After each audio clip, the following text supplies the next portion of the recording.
Hey guys, AscendantGod here, and below. Here at Raid Shadow Legends, doing a champion spotlight on Harvest Jack here. Harvest Jack at this point when I'm doing this is a fairly new champion in the game. There's a fusion event still ongoing for him. I got him a few days ago, but I wanted to test him out a lot. I wanted to max him out, try a lot of different things on him, and really give him some thorough test runs before I did this, because I wanted to be comprehensive. I wanted to make sure to give you guys accurate information. All right, so in short, if you're wondering about how good he is, if he's worth it, I mean, he's an awesome looking champion. Now, I mean, for me personally, I love Halloween. I love everything dark. I think he looks awesome here, and he's really cool. Like, he has a fun kit to play with. But if you're looking like to basically ensure like if he's worth it, personally, honestly, I don't feel he's worth it. I mean, it's really hard to earn him. I spent like, I don't even know how many thousand some odd gems to get him, and hours of gameplay, and I'm in endgame content. I can farm fast, but and I was only missing 3 of the champions that I needed. Most of them were already in my vault, so that's why I got him. And I love Halloween. I wanted to add him to my collection, and I thought it'd be fun to play with too. So he really isn't that great, though. I hate to say that. He's okay. He's not that great, all right? So if you don't have that many legendaries, I mean, you can see I have a handful of legendaries already, and I have a bunch sitting in my vault here as well, you know, here and there. So, I mean, I already have a modest collection. I have some really solid epics, but if you're considering him as somebody who's a vet or considering him for long-term, I don't think he's that amazing. Let me show you why, all right? So let me show you what he has going on here to start as far as his skills, all right? So to start, he has this passive ability here, which when attacked decreases the duration of all buffs on the attacker by 1 turn. That's a pretty cool ability. Again, pretty situational. Depends. If they don't have any buffs on them, it does nothing, but it's an interesting ability for champions that do have buffs on them. So again, situational, but definitely useful. It's A3. All right, now we're going to assume that you've maxed out the skills here on him. All right, so because that's what I always talk about in champion spotlights. We assume everything on the champion is maxed. So assuming he is maxed, he attacks all enemies, and it's a 100% chance of placing a True Fear debuff for a turn. Also places a 30% decreased speed debuff for 2 turns and decreases each target's turn meter by 15% if the True Fear debuff is placed. That's pretty cool. All right. And then it has a 100% chance of placing a sleep debuff for 1 turn if True Fear debuff is not placed. So even if he doesn't place this True Fear debuff, he's still going to place a sleep debuff on them. Really cool concept. Doesn't work out as well as it seems like it should on paper, though. And again, I'm going to cover that in a bit. Let me go on to the rest of his skills first here. Okay, next is A2. Attacks all enemies, places a block buffs debuff for 2 turns on targets under fear debuffs. From what I've heard from rumors, this does seem to work with True Fear, okay? I'm going to get into why it took some testing, and it took a while to confirm that in a bit. But anyway, so it does work with both Fear and True Fear. Removes any increased attack buffs, replaces them with the decreased attack, removes any continuous heal buffs, and replaces them with poison debuffs. So it's pretty cool that he takes buffs away from the enemy and instead replaces them with debuffs. That's something that's new that we really haven't seen mechanics like that in the game before, where somebody actually turns people's buffs against them like that. So that's pretty cool.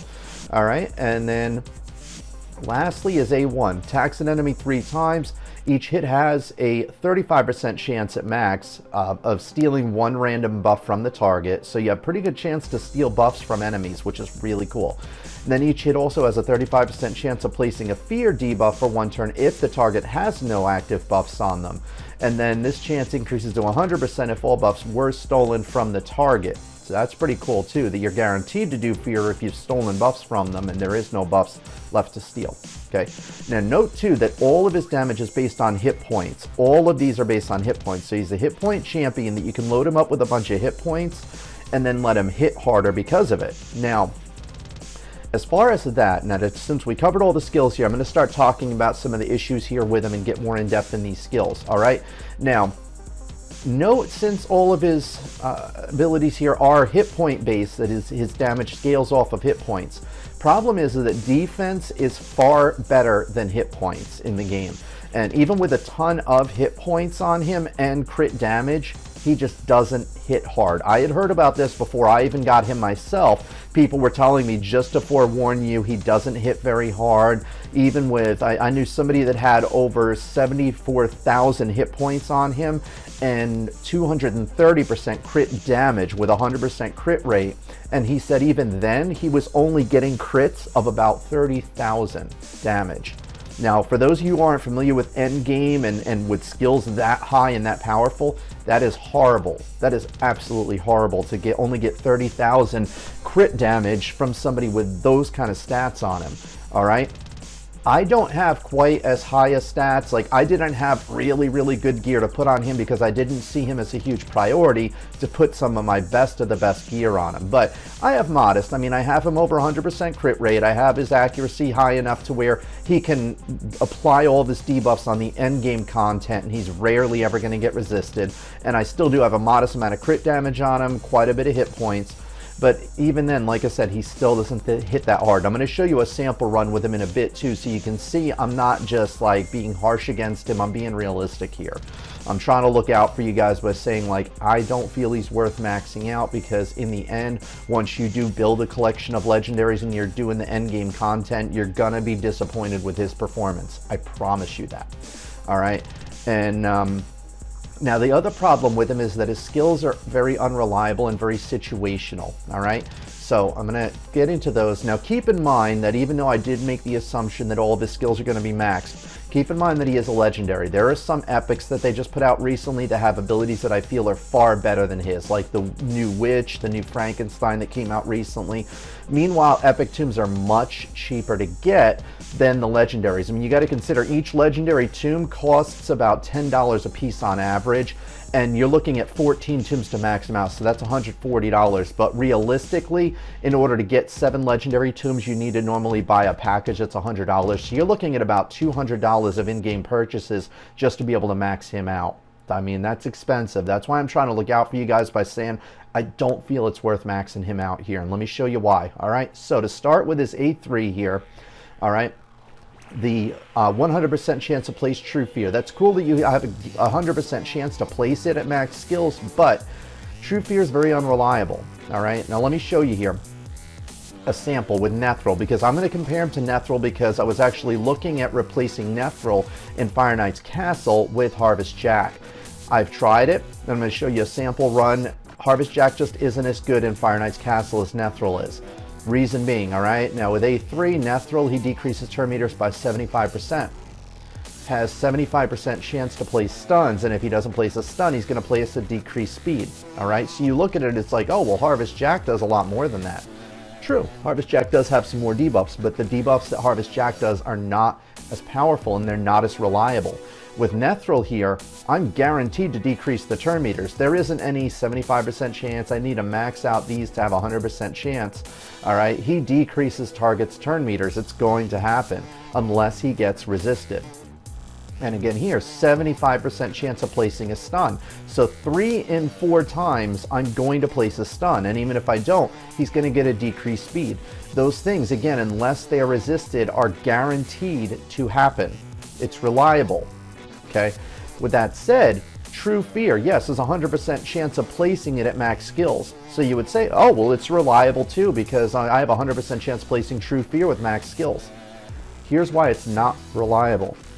Yes, you do have a 100% chance of placing a True Fear. The problem is, True Fear in and of itself is not reliable. You do have a 50% chance of the enemy not attacking you and having all their skills put on cooldown with True Fear. That is really cool, and it's great if it gets applied. But again, you only have a 50% chance of True Fear actually working, and this is only a debuff for 1 turn, which means you have 50% chance at True Fear actually activating on the enemy. So you have a 50% chance that the enemy is going to have their skills locked down and they're not going to attack you that turn. That is great. However, you also have a 50% chance that this True Fear does absolutely nothing to that enemy and they come at you full force with their most powerful debuffs. That is not good. And that's where this is not reliable. True Fear, the concept is really cool. And if this was for 2 turns, I would say, yeah, he's good. The fact that this is only for 1 turn, so you only have 50% chance of doing that to the enemy, not that great. Now you can put Master Hexer on him. I'm going to get into masteries in just a bit. Master Hexer can help this, but it's only a 30% chance to help it. All right. So again, that's why I feel the True Fear just isn't reliable enough. And then yes, when you do apply it, you're going to do a decreased speed on them. You're going to do this decrease of the turn meter by 15%. That is pretty cool. But decreased speed and the turn meter decrease is not good enough in and of itself to make him amazing. He's decent, he's useful, but he's not amazing. All right. So that's the issues with this, is with, again, with True Fear, it's on the base, it's a 75% chance to place it, and then only a 50% chance that it's going to actually lock down their skills. And if it doesn't, then it does absolutely nothing. It'd be nice if you got some kind of consolation prize with True Fear, like 50% chance to lock the cooldown skills, and then maybe a 50% chance to do something else at least. But the fact that there's a 50% chance that True Fear is going to do absolutely nothing makes him unreliable. It's a gamble, and I don't like gambles. I like things like Nethril that are consistent. Okay. So again, True Fear is a cool concept, and it can be really useful, but you're taking a risk. Okay. And then on top of that, I don't know if the sleep is broken or what's going on here, because I haven't noticed him place sleep on enemies very often. And the problem with sleep is that even if he does place the sleep debuff, like say if he does get sleep on somebody, it's an AoE, which is pretty cool. But the problem with sleep is that if that enemy takes any damage before that turn is over, they wake up and the sleep didn't do any good. The sleep relies on you not attacking that enemy again until their full turn is over, so that they've lost a turn. Otherwise, sleep doesn't do any good. So it's not like daze, or freeze, where they, that champion loses a turn. This is not guaranteed. That's what I don't like about sleep. But anyway, I don't know how this is working. Like, I don't know if there's only a chance, like with the way this reads, it almost seems like it's a debuff for one turn if the True Fear debuff is not placed, meaning that, like, if he doesn't try to place True Fear, then he tries to place sleep. I don't know, maybe this doesn't get applied if he gets resisted, or maybe it's the opposite, where maybe if he doesn't try to apply True Fear and it's not a matter of it getting resisted, and then maybe he doesn't do sleep. I don't know, but I just find that he isn't placing sleep that often, so I'm not sure how sleep is situational. Rather, if it's you see what I'm saying, where it's like, if he has that 75% chance of placing a True Fear, say if there's that 25% chance that he doesn't place it, if he doesn't try to place sleep in those circumstances either, where he only tries to apply sleep if he tried to place True Fear and it got resisted. Or conversely, if when he doesn't try to place it, like say if there's that 25% chance of not placing True Fear, if in those circumstances then he tries to place sleep, and if that's the case, then when you max his skills out and he has a 100% chance of trying to place True Fear, then you have a 0% chance of placing the sleep debuff, because if he doesn't try to place sleep if this gets resisted, if he only tries to place it if there's that 25% chance that he didn't try to, then you're not even ever going to see sleep again once he's at 100%. But again, I'm not sure of how the mechanics are working with sleep, and if it's that he will always try to place that, whether True Fear is resisted or whether you didn't try to place True Fear, I don't know. But regardless, like I said, I'm not seeing him place sleep on enemies that often, so I'm not sure what's going on there. But anyway, now to move on to his next ability. So this ability here, like I said, it's decent, it's a cool concept, but the problem is that it's a gamble with True Fear. A2, okay? Now, the thing is you'll rarely ever see him place this block buffs, okay? And it's because his True Fear that he places here, again, like I said previously, is only one turn. So a lot of the times, by the time that you go to use his A2, the champion has already either had a turn and True Fear was placed and their skills are on cooldown, or it wasn't placed and they came at you full force. So that's why it took a while to confirm whether this A2 works with True Fear or not, because a lot of people just weren't getting a chance to use A2 before the A3 fell off of the enemy, the True Fear. So now the thing is that you also have to keep in mind with this, that as far as this the block buffs, like he does have this fear on his A1 as well. So then there, you could say, oh, well, even though True Fear falls off quick, you know, you also have this Fear. But again, the Fear is also only for one turn. So a lot of times by the time that you do this, there isn't going to be a Fear or True Fear on the enemy unless you have another Fear or True Fear champion to use in conjunction with Jack. And I think if you do in those circumstances, again, that's where I said Harvest Jack seems like he's very situational. And if you do have other champions that have AoE Fears or AoE True Fears, then it would make Jack more valuable to you, because then you would have a much better chance of doing this block buffs. But if you only have Harvest Jack as the only champion of yours that's placing Fear or True Fear on the enemies, then you're rarely ever going to see this block buffs. That's just not that great. And then with these other ones, you also have to consider that with these abilities, it's a really cool concept. But the thing is that it only applies to increased attack and continuous heal. You think of how many buffs there are out there, a lot of buffs he completely ignores and does nothing with. So again, these can be useful, but it's very, very situational, and there's a lot of buffs that he doesn't do anything with on this A2. So it's one that you don't see him using very often, but again, in certain encounters, in certain fights, he could be really useful. But again, could be, and again, he's very situational. All right, so now the A1, I do love his A1. I think his A1, out of everything, relatively speaking, compared to other champions, I think his A1 is a lot more powerful than a lot of people's A1s, and I think that's really cool. Like, I mean, at the max 35% chance to steal buff from a target every single hit, and you got 3 hits, you're going to be stealing a lot of buffs, which is really cool. I mean, you can get some really strong buffs with that, you know, like, but again, remember on auto, he isn't always going to be picking the enemy with the best buffs on them, right? And that's one of the problems here. Like in Faction Wars, I've had him steal unkillable buffs. I believe I had him steal a block damage buffs at one point, which is awesome. You know, it's very cool, but unless he is the champion being targeted or he's taking AoE damage, it doesn't always do a lot. Like, sure, he might have an unkillable on him, but if he didn't take damage that was potentially fatal, it didn't really help you much unless, you know, you removed it from an enemy that you're about to kill. So it's, again, it's situational. Like, stealing buffs with him could be really useful, but again, like, say things like increased attack doesn't do anything to him because his damage is an attack base. Increased defense could help his survival, but again, he is already really hard to kill because he has tons of hit points, which means most of the time the enemies aren't going to be targeting him. They're going to be targeting your other champions, and if your other champions are dead and you're getting an increased defense on him, him by himself isn't that great. He's really more of a support for your other allies, all right? So a lot of times when he steals buffs, he doesn't do a whole heck of a lot with them himself. It'd be really cool if he stole buffs and then gave it to like other champions of yours or something like that. Like, I don't know. But anyway, but with the way that he works right now, like, it is a cool concept. And in situationally, this can be very powerful, stealing enemies' buffs, especially when they have really strong buffs like unkillable or block damage buffs, things like that. Like, it can be really cool. And again, the fear can be useful as well, but again, it's situational, all right?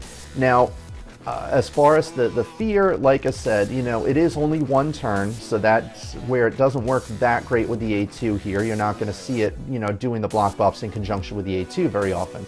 But the thing is, too, is that the downside of this is that fear, true fear, things like that, they can't be applied to bosses. Okay, so, and the problem is, and before I jump into that, like this A1 here, okay, issue with it is that, like I said, he's not always going to be targeting the champions that you want to steal buffs from when he's on auto. And for those of you who aren't at endgame content already, so you don't know, endgame content you're usually doing on auto. You don't want to manually farm things again and again and again for hours on end. You want a group that's solid auto, group that's reliable on automatic. So on automatic, you're not guaranteed to be targeting the champion that you want to target. A lot of times he's going to be targeting the same champion that other allies of yours are targeting, which means they're trying to kill that enemy. So it's like, yeah, you do have a chance to put fear on that enemy, but most likely, even if he places the fear, that enemy's probably going to be ended up dying anyway soon. So he isn't always going to target a champion to put fear on them that you necessarily want to get targeted. It's usually going to be the enemy that your allies are all burning down together collectively. So now, like I was saying though, like to go into the fear and the true fear on the A1 and the 3 here, all right? The problem is that True Fear and Fear can't be applied to bosses. That's one thing that really sucks, because once you get to the bosses, he ends up not doing a whole heck of a lot unless the boss does have buffs that you can steal from them, all right? So he also doesn't tend to apply this block buffs on them because, again, the way he's set up, this Fear and the True Fear only lasts 1 turn. So, you know, really more than anything else on the bosses, the useful ability he has is the ability to steal buffs from them if they're getting buffs, which on Faction Wars is really cool because you usually see the buffs getting put up onto the bosses. But other than in Faction Wars where he has a bunch of buffs to steal from a boss, on the bosses he really doesn't do much, especially because, like I said previously, he doesn't hit very hard. All right, so another problem with him too here is that he has 2 abilities that are very contradictory. All right, now you have his A1 here that tries to steal buffs from the enemies, which is great, but you also have this passive, which when he's attacked decreases the duration of all buffs on an attacker by 1 turn. So these 2 don't work very well together because you basically have this passive that's decreasing the duration of the enemy's buffs, which is good, it's a great ability, but then if he does end up stealing those buffs, now the buffs have less turns on them. So I don't feel this was very well thought out by the developers because they're both contradictory to each other. You're basically having a chance to steal buffs, but at the same time, you're also having a chance to decrease the duration of the buffs. So anyway, that's kind of the main issues that I wanted to cover with these abilities. And like I said, I'm going to do a run with him really quick in Fire Knight's Castle. I don't know if I'm going to run all the way through, but I want to at least show you what's going on with him in there so you can see what I'm talking about as far as his issues. All right, now with his gear, you're going to want a lot of hit points on him because that's going to make him do some more damage and it's going to increase his survival. You do want to put some crit rate as well as some crit damage on him, as well as a lot of accuracy. Accuracy is the most important in my opinion because his abilities are the most valuable things that he brings to a fight. Again, he does not hit hard no matter how much you load him up on. But since he isn't a hit point champion, it does make sense to put quite a bit of hit points on him. It also makes sense to put either crit rate or crit damage gloves on him because, again, since he is a hit point champion, he's going to end up with a lot of hit points on him anyway. So you might as well put crit rate on him instead of hit point gloves, because if you put more hit survival on him, he's going to have so much survival but such little damage that it's like, well, what's the point in him even being there? He's most likely not going to get targeted anyway because of how much hit points he has. So the enemy isn't going to target him very often. They're going to focus on your other allies because when everybody else is dead, Harvest Jack on his own doesn't do much good. So you want to put a good amount of crit rate on him, a good amount of crit damage, hefty amount of hit points, but make sure to put enough accuracy on him to where he doesn't get resisted. So if you're looking at endgame content, with endgame content you want at least 210 accuracy on him. I put 235 for safety measures. I feel that's solid. And but yeah, the problem is you know, again, he doesn't hit hard no matter how much you put on him. So you can see my stats aren't amazing. They're decent, but they're not amazing. But he does have over 100% crit rate, so unless it's a weak affinity, he's always going to be doing a crit. He does have a decent amount of crit damage here. I mean, I have, what, 120% crit damage, and, you know, what is this? Almost 70,000 hit points on him, so he has decent gear on him. He just doesn't have amazing gear. But you'll see, even with this gear and even with these stats, you'd think he should hit pretty hard, but he doesn't. And I'll show you in a bit. Now, last thing to cover here as far as his build, the masteries, all right? The support tree is an absolute must for him. You see, I haven't maxed out his masteries yet, but it's because, again, I'm not using him for endgame content, so I don't really see it as worth it. Plus, I don't feel this tier 6 here does anything that spectacular for him. With War Master, again, he doesn't hit that hard anyway, and except for on bosses, it's not going to do anything that spectacular on enemies. But the reason I say the support tree is a must for him, it's because of the Master Hexer here and Sniper, because his debuffs are the main thing that he brings to the fights that are really useful. So you want that 30% chance to extend the duration of any debuffs cast by 1 turn, because then if you have a 2-turn True Fear, that is really good, because then you have 50% chances on that enemy to lock down their cooldown abilities, which is really, really cool. plus they lose a turn as well. So you need Master Hexer on him. It's an absolute must. And then Sniper is also really cool because it increases the chance of placing any debuffs from skills or artifacts by 5%, which also means you have an increased 5% chance of stealing buffs or placing fear on them with your A1. So with 3 hits, that's an extra 15% basically you're getting on the A1. That's really good. So definitely want Sniper on him as well. Other than that, I mean, you can look at the things I have. If you need more accuracy, you could go with accuracy. I put hit points on him because I figured 2 reasons. 1, it improves his survival. Number 2, it also makes him hit a little bit harder since his damage is hit point based. So I feel he gets a 2-for-1 out of the hit points. But then other than that, I mean, he doesn't get a whole lot out of offense. The increased crit rate, increased crit damage is nice. But otherwise, I almost feel like with him, it almost might make more sense to put him in the defense tree just to have the counterattacks here, like things like deterrence for a counterattack, and this one here to counterattack. But I don't know. I don't know for sure. Like, there are very few champions I put in the defense and support tree, mainly people that are focused on support. But with how weak his hits are, I almost want to say it might make sense to put him in the defense and support tree, but you always want support with him. Again, because of that Master Hexer and the Sniper, you should always have him in that tree. You should always have those 2 stats. All right? So now, as far as the final one, since you're saying, like, if you want to max them out, you don't have any legendaries yet that are really, really powerful, you want to max them out.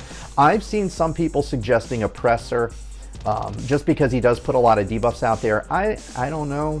I honestly don't know. I almost feel like Elixir of Life might make sense because of this 3,000 hit points, which again is going to improve his survival and make him hit a little bit harder. Or the stereotypical War Master. I don't know for sure, but again, like, the thing is that he doesn't apply debuffs nearly as much as it looks like he should on paper, and that's why I'm not sure about that. Like, the more that I've tested him, the more that I feel that maxing him out would be a waste of my energy and time, so that's why I haven't done it yet. But again, you can see definitely the stats you want in the support tree, those Master Hexer and the Sniper. All right, so since he does have 3 hits on the A1, if anything, I would say actually, if anything, correction. If you're going to use the offense tree and you're going to choose War Master or Giant Slayer, I would go with Giant Slayer on him just because he does have 3 hits on his A1. All right, but anyway, that's pretty much all that I have as far as his build, his artifacts, his skills. Now, so I think we covered all the basics here, and I know this is a little bit longer than usual, but I wanted to be comprehensive with him because I know the thing is he's complicated. His skills look like they'd be really useful. On paper, they look like they're great, but then when you actually see them in encounters, they're not that great. All right, so now the thing is that I thought one of the uses for him, since he does have 3 hits on his A1, he'd be really useful on the Fire Knight's castle since you need a lot of hits on the boss for that. He's okay on the castle, but like I said, I wanted to replace my Nethril. He's not that great of a replacement for Nethril, and I'll show you why. I'll do Fire Knight's castle really quick here just to show you an example. And then on Spider, I've seen some people suggest him for Spider, but the problem is that I don't see him viable for Spider just because he doesn't have much damage. All right, and then for Faction Wars, he's definitely a solid choice. For Arena, again, he's too unreliable because, again, yes, he does have a good chance of placing True Fear on all the enemies, but again, there's a 50% chance that True Fear is not going to do anything. I just feel like as far as legendaries, there's much better legendaries out there, and again, you got to consider that to max his skills out, it's really expensive, and I'm taking that into consideration here too. So now, before I do show you him in Fire Knight's castle, I feel as far as like with Arena, handling him in Arena, it's not a top priority. Like I said, he's really a support champion because he doesn't hit that hard himself. So without anybody else to do the damage for him in Arena, he's not going to be that big of a threat. So with that said, with dealing with him in Arena, I would say focus on the other champions on the team that are high damage, or if they have a resurrection champion like, say, Arbiter or Gorgorath or something like that, burn those ones down. Other than that, I mean, Jack on his own is not that big of a threat to you. He really only supports the other champions in the fight. So if he casts his A3 on you, it can be really annoying, but without anybody else to take advantage of it that does a lot of damage, him on himself isn't that big of a deal because he's not going to do a whole lot of damage to you. All right? So let me show you him in Fire Knight's castle really quick here. And like I said, the reason I'm doing that is because that's where a lot of people thought he'd be useful. I'm going to do it on stage 20 just to show you, because I want to show you endgame. So again, I put him here in place of Nethril. The rest of my champions here are pretty solid as far as this. All right, so let me show you what he does here. And what I was considering is possibly having both, Nethril and him in here for a bunch of hits. All right, so watch what he does here. All right, so here goes Jack. Boom. Now first he does his A2, which kind of sucks because his A2 doesn't do any true fear. It doesn't place that block debuffs because nobody has any fears on them yet. All right, now his next one he's going to do is his A3, which has a chance to place the True Fear. So see, he just placed True Fear. The problem is that since he uses his A2 before his A3, unless you have other champions in your group that are faster than your Pumpkin Jack and are going to cast either Fear or True Fear, you're never going to see that block buffs from his A2 in the beginning of an encounter. Maybe later on in the fight you might see it, but in the beginning you're not going to. Really, I don't understand why the AI, he isn't casting his A3 before his A2. I feel like that's what they should have him do, because I feel like that True Fear is a lot more important than his A2. Because, again, by the time that he uses his A3 and does the True Fear, most likely the enemies have already had a chance to use their most powerful abilities. Alright, so you see, again, he just used the A2. There's no block buffs on anybody because nobody had Fear or True Fear on them. So again, that A2 isn't coming in useful. And look, nobody had an increased attack. Nobody had any continuous heals on them. So again, his A2 isn't doing anything other than just some damage. And look at the damage that he does. Like, look at these hits. 4,000, 4,000, 5,000. That's not horrible. But my Nethril crits for like 8,000, 9,000 a hit at least, and I feel like Nethril doesn't scale that well. Nethril hits okay, but Nethril is not a champion that scales well as far as an attack champion. And here goes the True Fear. He only placed it on one enemy. But again, look at how far into the fight this is. The True Fear may become useful, but if this if this enemy's skills are on cooldown, that True Fear really isn't doing a whole lot. Now he just placed Fear, which is cool. But again, everybody's focusing this champion down, and that's one of the things that I said too. By the time that he gets to his A1 and he's placing fears, like this is because there's only one enemy left. But you notice, if you look previously in the video here, I'm doing this on auto and speed because I wanted to get through this quickly just to do the overview, because I know this video is longer than I usually do for a champion spotlight.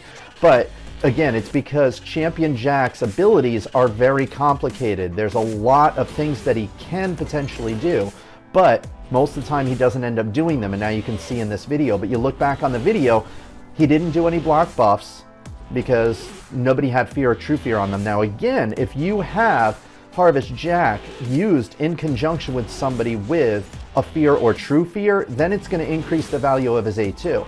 But again, his True Fear, the problem with it is that he uses his A3 too late into the beginning of the game. So by the time he's using his A3, number one, it's a gamble because you don't know by the time that he does place that True Fear if it's going to be worthwhile on any of the trash or the enemies, because he's doing it on auto, and you can't see what enemies have used their A3s yet or not at any given time. You just have to guess, like, it's been a while since this enemy hit me with a really hard hit. Maybe they're about to use a hard hit again, so let me do his A3. If you're doing it on manual, on auto, it's just a gamble. Okay, but you can see on the boss he's fairly useful because he does 3 hits most of the time. Okay, so you got 1, 2, 3 hits, so he rips through that shield. But again, with my Nethril, he'd be placing poisons on the boss. When the boss's shield is up, he'd be reducing the boss's turn meter or putting a slow on him since he can't put a stun on the boss. So Nethril would be doing a lot more to the boss than he is. There isn't any buffs to steal from the boss, because regretfully you can't steal that shield. If you could steal that shield, that would be awesome, because then Harvest Jack would be knocking down those 10 hits that you need to do in the beginning. But regretfully you can't steal that. So Harvest Jack is an okay choice in Fire Knight's castle, but he's just not that spectacular, because like now the thing is Harvest Jack's A2 and A3 isn't going to be doing anything to the boss other than a little bit of damage. And as you can see in this video, even with the stats that I have on Harvest Jack, which are modest, he's not doing a whole heck of a lot of damage here. Alright, and you see all of his debuffs were blocked, regretfully. But And here he goes. He hit for 8,000, and that's his A3. That's supposed to be one of his most powerful hits. And his most powerful hit, crits, did a crit for 8,000 damage on the boss. Look at that, 48,000. Now, albeit Turbold hits like a freight train, but let's see here. He just hit for 13,000, and he didn't crit, all right? So, like, look at some of the hits that these other allies do. Now, the shield is up, so you can't really take it into consideration now. But once the shield is down, you look at how much my other champions are hitting for. And the thing is I don't have a lot of crit rate and a lot of crit damage on Tyrell. It's just not what I have him set up for. I had him set up for the clan boss. So see there again, like 5,000, 5,000. Like Steel Skull is a really, really weak hitter, and I have him set up for clan boss. He has a ton of defense, ton of hit points, barely any attack on Steel Skull, and his attacks are hit point based, yet he is hitting just as good as he is, which is sad. Like, you just think, if I have somebody that does hit pretty hard, like, I'm not sure, you haven't seen how much Martyr's hitting for. Martyr hits, like, look, 3,700 on her main hit. Like, Turbold you can't compare to, because Turbold just hits like a beast. But again, Tyrell just hit for like 7,700 on his attack. Now, it is 3 attacks, so I mean, those 3 attacks, I mean, that is decent. He is hitting for, you know, what is that, like 1,500. He is hitting for more on average than Tyrell is. But again, it's because I don't have Tyrell set up to hit really, really hard. I had Tyrell set up for the clan boss. I don't use him on clan boss anymore, but I didn't have any reason to re-gear him, because nowadays the only things I'm using Tyrell on is Faction Wars and on the on this fight here. That's it. So other than that, it didn't really make any sense. So see, 5,000. So I mean, again, Harvest Jack hits okay, but nothing amazing. I mean, you look at that, like, again, Steel Skull is geared for clan boss, so he is not geared to hit hard, yet he's hitting almost as hard as Harvest Jack is. And Steel Skull has much more survival, because with hit points, yes, hit points do help you, but hit points also make you squishy. Because without the defense, you're going to lose more of your hit points every hit. And unless you have like a healer where the heal is hit point based. Ugh. So anyway, you see this takes a while, so I apologize here. This has taken a lot longer than I thought it was going to take, but it's because you see, like, Harvest Jack isn't bringing a whole heck of a lot to this fight. So anyway, finally dead. And then, oh, thank God I got boots with defense on him. Anyway, so you saw him in action. I wanted to show you him in action so you can see for yourself. And if you need to rewatch that video, because I did run it on fast, because again, I know this video is going a lot longer than I normally do on a champion spotlight, but I wanted to be comprehensive on him because I know there was a lot of controversy. Some people trying to argue, oh, he's amazing. Some people going, oh, he's garbage, like me. Not many people were saying he was garbage in the beginning. I said he was because I've been playing this game for a long time. I have a lot of legendary champions already, and I do extensive testing in the game because I want to make sure my info is accurate. And as soon as I heard that Harvest Jack didn't hit hard, I was like, nope, he's not going to be very good. So anyway, but so you've seen him in action. You've seen what I was talking about as far as you saw he never applied block buffs. In Faction Wars, he will use block buffs more, but regretfully, the Faction Wars isn't up right now. And Faction Wars, the rewards aren't that great. So then it's kind of like, well, what's the point in Faction Wars? Like, he did help me some in my Faction Wars group. But anyway, you see, like, the True Fear, like, when did it ever actually become useful? I don't remember him, you know, it's not very often. The Fear, not very useful. He didn't steal any buffs, I don't think. So again, he's very, very situational. In certain situations, it'd be really good. But anyway, so you've seen him in action. You've seen what he does. You've seen with the gear that I have on him what he can do. And this is modest gear. It's not amazing, amazing gear, but I feel this is modest. I mean, he's got all like 5- and 6-star gear. Got a couple legendary pieces. He isn't geared as well as somebody else that I knew did testing before me and warned me that he hit like a wet noodle. But anyway, but he has modest gear, and you saw he still doesn't hit for a whole heck of a lot there. All right, so that covers everything. So we're going to do the overview now, as we always do in all these videos. So for the overview to start, in dungeons, as far as dungeons overall, I'm going to give him a 7 out of 10 screams. Okay, now that's not horrible. I mean, I feel he can be decent in the bosses and like maybe in Ice, maybe in Dragon, things like that. He's okay in Fire Knight's Castle, like I said, because he does have 3 hits on his A1, so especially with a counterattack champion, all those hits, that's great. But the problem is that he does have a severe lack of ability for the bosses because, again, bosses are not going to get that true fear and they're not going to get a fear. They're immune to them, all right? So the A2 rarely ever applies that block buffs, like I said. So on some bosses, it will become more useful. So again, like he's situational, all right? And he's very situational. The only reason I give him a 7 is because he is very hard to kill and he can be really useful under the right circumstances. So I'm going to give him a 7 for that because his abilities can be really useful, but the problem is can be. Again, it's situational, all right? Clan boss, I'm not even doing that. It's just a no. He's not getting any screams for the clan boss because he should never be used for clan boss. The clan boss is immune to true fear, immune to decreased speed, immune to turn meter reduction, so he's fully immune to that. He's immune to block buffs. The only thing that he might do is he might remove the increased attack from the boss and replace it with a decreased attack. That's the only thing that he could do to the boss, or a chance to steal the increased attack from the boss. But other than that, he doesn't bring any of the attack down, defense down.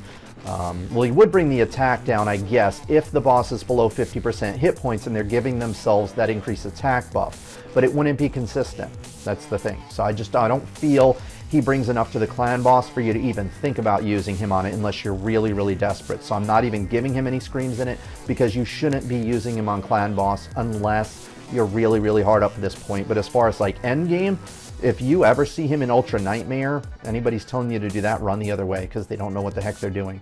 But anyway, in Arena, the best I can give him for Arena is 5 out of 10 screams. I feel in Arena he's too unreliable, and with the cost to max his skills, he isn't worth it. Again, you know, this true fear, it's only a 50% chance to do anything at all to the enemy. And if the true fear doesn't get placed, that means the enemy's going to come at you at full force, which means that in the arena, they're using their A2 or their A3 unhindered. And so it could potentially kill your allies, because, I mean, you guys have seen what happens in Arena. If you're not in Gold 4 yet, Gold 4 usually happens this way. Whoever goes first wins. So it's all about speed, and it's all about killing the enemies, not debuffs, killing the enemy, all right? And if you're not sure about how that works yet, definitely check out my Arena videos, the newer ones, which are in Gold 4, not my older ones where I was more defensive, but the newer ones where I learned how to play effectively and get up to Gold 4, where I can farm Gold 4 effortlessly. It's all about speed and really hard-hitting champions that can kill the enemy quickly. All right, so with that said, Harvest Jack for endgame Gold 4 is not very good. I cannot give him anything more than 5. Again, this is just too unreliable. This, again, if the enemies have buffs on them, it's going to decrease it. But if you're getting attacked by the enemy in Arena, you're doing something wrong anyway. So, I mean, if you're doing it for fun, like if you're running a defensive team in the Arena just for fun because you're bored, he would be a lot of fun on a defensive team. But I don't support defensive teams in Arena. I never will. Like, defensive teams are something you build if you get really, really bored and you're just like, you want to try something new. But to be in Gold 4 in Arena and to get fast, effective, efficient wins, no, Harvest Jack shouldn't be in it. He would simply be fun in Arena, but I can't give him screams for being fun. I'm giving him screams for overall actual usefulness. But if you are a vet and you're just looking to have fun in Arena and make something just because you're bored, then sure, like Harvest Jack in a defensive team or a hit point based team, it'd be great. He would be a lot of fun in one of those. And then last, in Faction Wars, I'm gonna give him a solid 9 screams. Okay, because in Faction Wars, he can be very useful on the bosses, and he did help me up my progress in Faction Wars. Him along with Skartosis, so I'm not sure how useful he was and how useful Skartosis was. I believe it's Skartosis is undead as well. Yeah, because I got both of them around the same time. Now, he's the reason that I won't give him a 10 even in Faction Wars is because of the aforementioned problems. My Skartosis and my Nethril are more useful than my Harvest Jack is, I think. Like, Skartosis isn't amazing, but he is more useful than Harvest Jack, sadly. All right, so But anyway, overall, I mean, I don't think he's that great for a legendary. Like I said, I think he can be fun. He can be very useful in the right encounters. But more often than not, as you could see in that video, he doesn't do a whole heck of a lot other than survive, while the rest of the team does most of the job for him. All right. And the reason I did Fire Knight's Castle is I feel out of all the dungeons, that's the one that he would become the most useful with a counterattack group, because again, he has those 3 hits on his A1.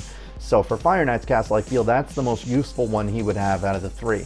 But I mean, but the thing is I mean, maybe he'll be buffed later, and he is fun to play with. So I mean, if you're in endgame, or you're eventually going to get to endgames, I would just say just don't invest into the tombs unless you're like a whale that has thousands and thousands of dollars to spend on the game. Then sure, max him out. He'll be even more fun and more reliable. But if you're not a whale that's going to spend tons and tons of money on the game, I would say wait for better legendaries that you could get your hands on to invest tombs into. I don't feel Harvest Jack is the best investment. I just don't. He's okay and he's fun to play with, but I would say hang on to him definitely, because you never know what's going to happen with legendaries. He might get buffed later, and he does look really cool, you know. But because like, I mean, again, hey, look at Dracomorph. Dracomorph used to be a trash legendary, and then when they buffed him, he went to being one of the most powerful legendaries for the clan boss in the game now. So you never know what's going to happen. And with seeing like how he really doesn't scale well, they might buff him up later, so he might eventually hit harder. And his A1 doesn't hit that weak. I mean, it's not amazing, but it's not particularly weak considering he has a lot of survival and he's hard to kill because it's hit point based. So he does have some perks to him. He's not overall horrible, you know, but he's not amazing either. So I would definitely say hang on to him. Definitely use him for Faction Wars, because on the bosses in Faction Wars, he's going to be great. And but yeah, overall I think he's okay. He's not horrible. He's not anything spectacular as a legendary, but he's all right. So anyway, definitely hang on to him. Like I said, Faction Wars, good. Everything else, if you're desperate, you're not in endgame, you don't have other legendaries, sure. But otherwise, yeah. But that's all that I got for him. Like I said, I know this is longer than usual, but I wanted it to be comprehensive and cover all aspects of him. And again, his skills are pretty complicated. I mean, you look at the length of these abilities that he has, and they're long abilities, and it's also a lot of things that are very situational. So that's why I felt this took longer than usual. But anyway, if you guys have any questions, comments, stupid statements, anything like that, feel free to leave them in the comments below. If there's certain things that you find out about them that I haven't covered in here, definitely post that in the comments as well to try to help out others. But otherwise, that's all that I got for now, guys. So I hope this was useful for you. That's all that I got for this champion spotlight. So that's all for now. And then until the next episode, guys, take care. Good luck with your polls. If you do have Harvest Jack, I do hope he's useful for you. And I will catch you guys in the next episode. So until then. Hey guys, Anthony here, also known on this channel as AscendantGod. And shout out from down below, because we love everybody equally here. Well, thank you guys for checking out the channel here. Be sure to subscribe to the channel so you can stay up to date with the latest content as I provided on here. Also, be sure to check out the description sections of the videos regularly as well. That's where I provide you guys with all the resources that I'm able to find that I think would be useful for you. It's also where you can show your support, and it is much appreciated, because regretfully, playing video games and making funny videos doesn't support the family. So any support you guys give is really appreciated. And other than that, I think that's about all that I got for now. So in the meantime, I'm gonna get back to this here. I think I almost got it figured out. So wish me luck, and I will catch you guys in the next episode. So until then.